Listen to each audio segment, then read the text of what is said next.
Esta es una producción de Grupo Fórmula. Gracias. Usted, por supuesto, es el que tiene la última palabra. También está Rafael Cardona. Me gustaría escuchar su comentario, su cristalazo, porque él también está enfocado al tema específicamente al tema del discurso con motivo de la Revolución Mexicana del secretario de la Defensa, el general Luis Crescencio Sandoval. Rafael, ¿cómo te va? Muy buenas tardes. Muy buenas tardes, Pepe. Mucho gusto en saludarte. Me perdonarás que traigo esta voz un poco así como cavernosa, pero pues el aire y el frío y todo lo demás. Bueno, Pepe, yo creo que este discurso del señor general secretario nos coloca no por primera vez ante una declaración de esa misma categoría. Yo recuerdo que en otra ceremonia del Día del Ejército, el general secretario también externó el respaldo de las Fuerzas Armadas a la obra de construcción nacional que ha emprendido el presidente de la República. Creo que no es la primera vez que lo dice, quizás fue la primera vez que lo dijo en los tonos que llamaron tanto la atención en esta ocasión del 20 de noviembre. Sin embargo, y no por tratarse de una reiterada oferta de respaldo y lealtad al presidente, debemos olvidar algunas cosas que son importantes.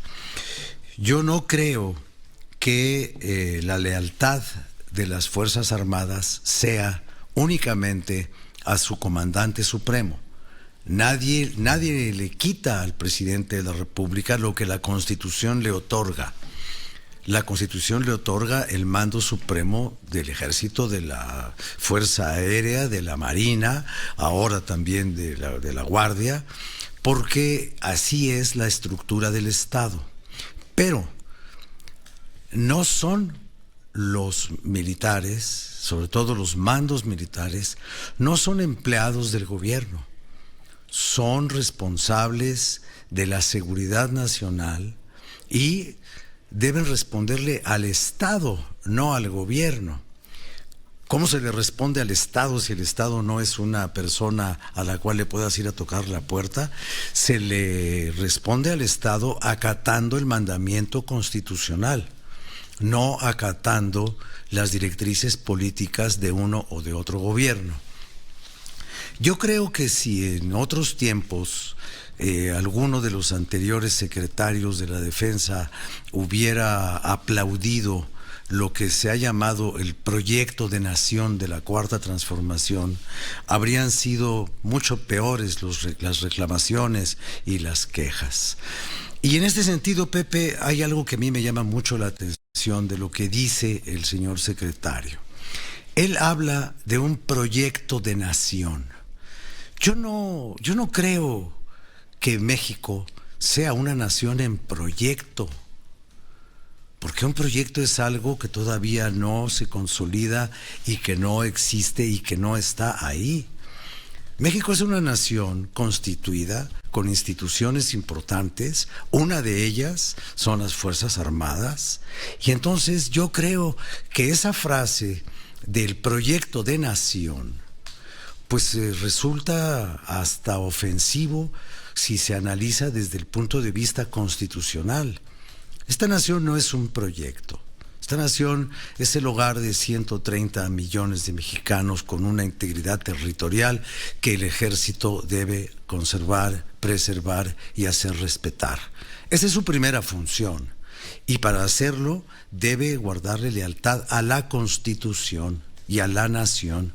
Por eso es el ejército nacional, no el ejército gubernamental. El jefe de las Fuerzas Armadas, el jefe supremo de las Fuerzas Armadas, no es propietario del ejército. Y si ahora el general secretario le agradece al presidente que en estos 3 años haya sido lo suficientemente generoso para otorgarles la confianza y darles un montón de cosas que no están inherentes a la condición de la vida castrense, como construir sucursales de bancos y custodiar vacunas y construir un aeropuerto y una pista y una carretera. Ese es otro asunto. Esa sí es la parte operativa del ejército. Pero la parte sustantiva del ejército no puede estar adherida a un proyecto político. Y claro, el señor secretario no mencionó ni al partido ni a la Cuarta Transformación, pero en estos tiempos, en este contexto, la palabra transformación solamente tiene un sentido. Y al aludir a ese sentido se está aludiendo al constructor de esa idea que quiere incorporar su proyecto a la nación. Pero no podemos seguir hablando de que estamos proyectando una nación como si estuviéramos proyectando una obra pública.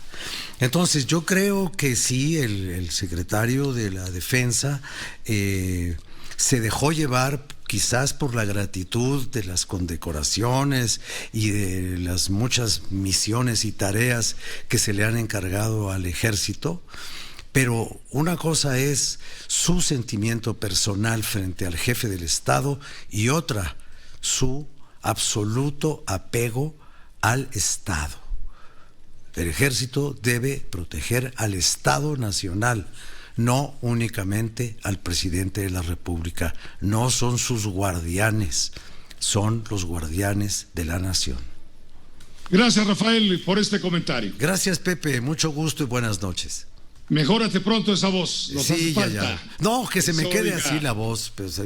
Que se oiga transparente y lejana también. Ahora que ya no está mi amigo Enrique Rocha, pues a ver si le gano, ¿no? Que te den algún papel por ahí de vampiro de la zona rosa. Que te vaya muy bien. Gracias. Buenas noches. Esta fue una producción de Grupo Fórmula.